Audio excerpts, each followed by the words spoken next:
Now, there's quite a few ways that you can market your ebook on the internet. And if you use Kindle Direct Publishing, you have quite a few other areas that you can advertise on Amazon. I attempted to do a lock screen ad for Kindle and Fire tablets, but that was denied. You can check out that video over here. I'm Mike with WriterSanctuary, and today we're going to be taking a look at setting up our standard product ad in Amazon.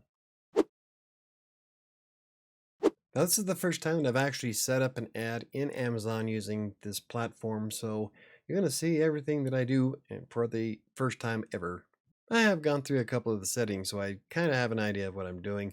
This is mostly going to be an experiment, though, because even though there's a lot of people out there who say that you have to create ads a certain way and use certain tools to get the most out of it, essentially comes down to you and your book.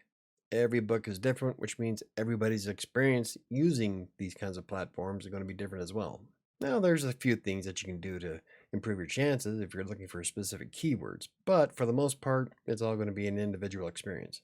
Okay, let's jump into the Kindle Direct Publishing and start setting up our ad.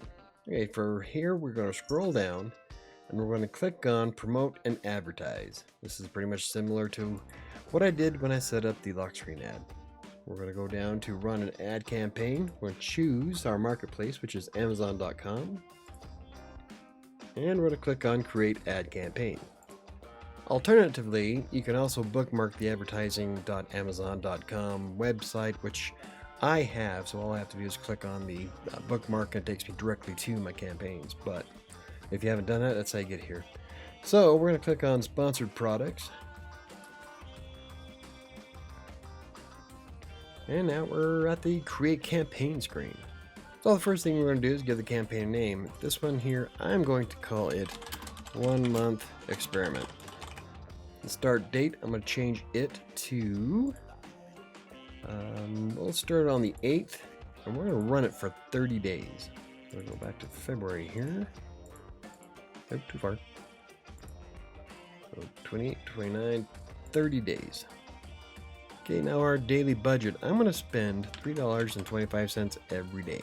Well, it'll probably fluctuate back and forth depending on how many people click the ad, because this is a paid per click campaign, which means it only takes money away from your account if somebody clicks on the ad to view the page. Unfortunately, this does not guarantee that anybody's going to actually buy anything.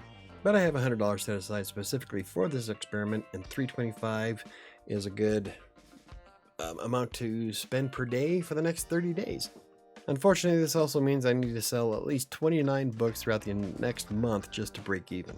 So it probably would have been better to expand it beyond 1 month, but this is an experiment. I'll try something else later on. Targeting type. Using automatic targeting this time around to see how well it works.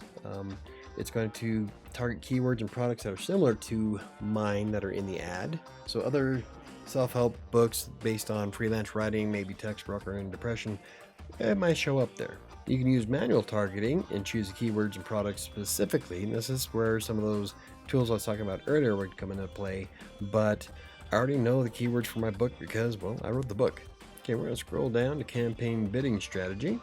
And this time I'm going to use the dynamic bids. This means that Amazon will increase or decrease my bid by up to 100%.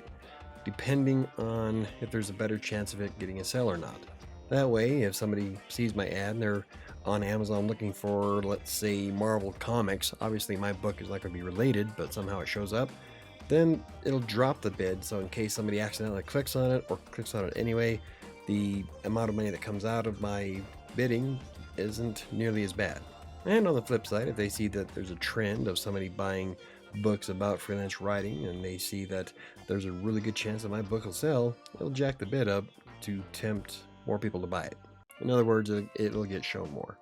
Now the next time I think I'll use fixed bids to see if there's a noticeable difference between the two, but I was just curious, so I'm going to give it a shot this time. Now we're going to scroll down to ad format, and from here we can choose between custom text and standard ad. I am going to use a custom text because I already wrote the one for the lock screen ad. I think it might be effective, so I'm going to go ahead and keep the custom text for now. But you can choose either one, and the options will change. So if I left custom text ad at the very bottom of this list, I'll be able to enter my text. But if you wanted to do a standard ad, then you have more options that become available, like adding a group name. But I'm going to be doing custom text ad. I'm going to show you how to do that. The next thing we'd need to do is add our products. Let's add both our books. So I hit add and add. Let's scroll down to automatic targeting. This is where we put in our default bid. And for right now, I am going to bid 25 cents. Not very much. Probably not going to get a lot of action out of it. But remember, this is an experiment. I'm going to see just how low I can keep the bid while still making money on the book. So eventually I'll probably increase the bid. But for now, remember, experiment. Now, negative keyword targeting and negative product targeting are sections where you can add things like keywords and products that you don't want your book to be associated with. So like if I decided I don't want my book associated with Apple products, I can go into the negative keyword targeting and put in Apple, or I can target specific products from Apple.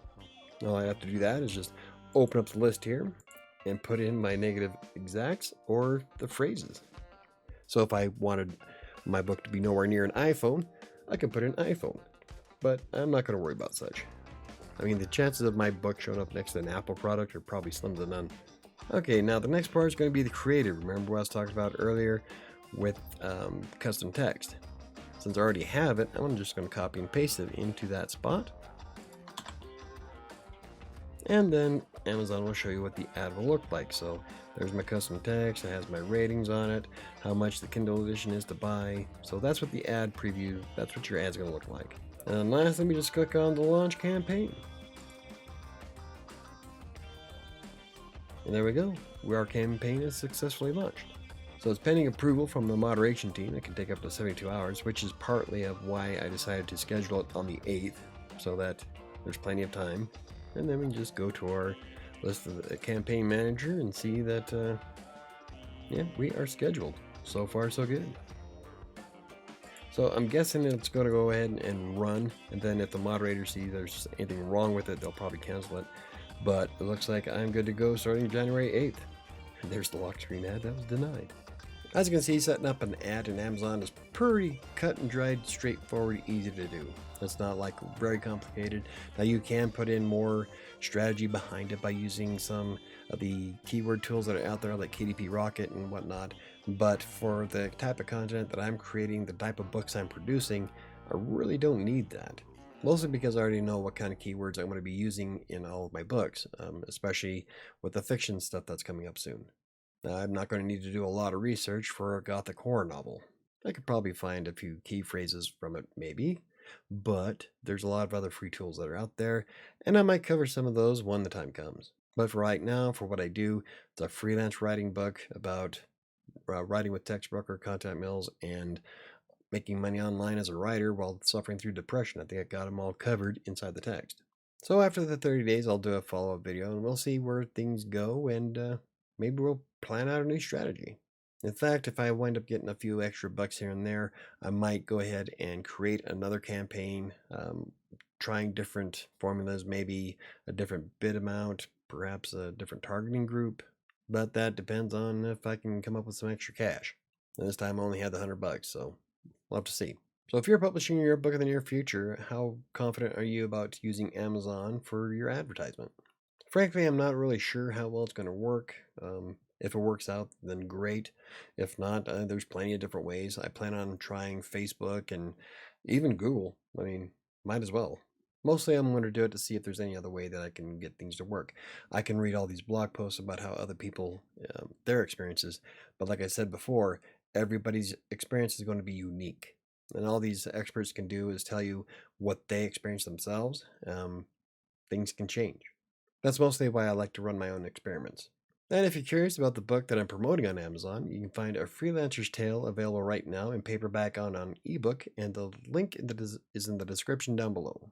But if you enjoyed the video, hit the like button. For more videos about self-publishing, freelance writing, text broker, WordPress, or anything else I cover, hit the subscribe button. Don't forget to hit the notification bell. I think it's going to do it for me today, and I'll see you next time.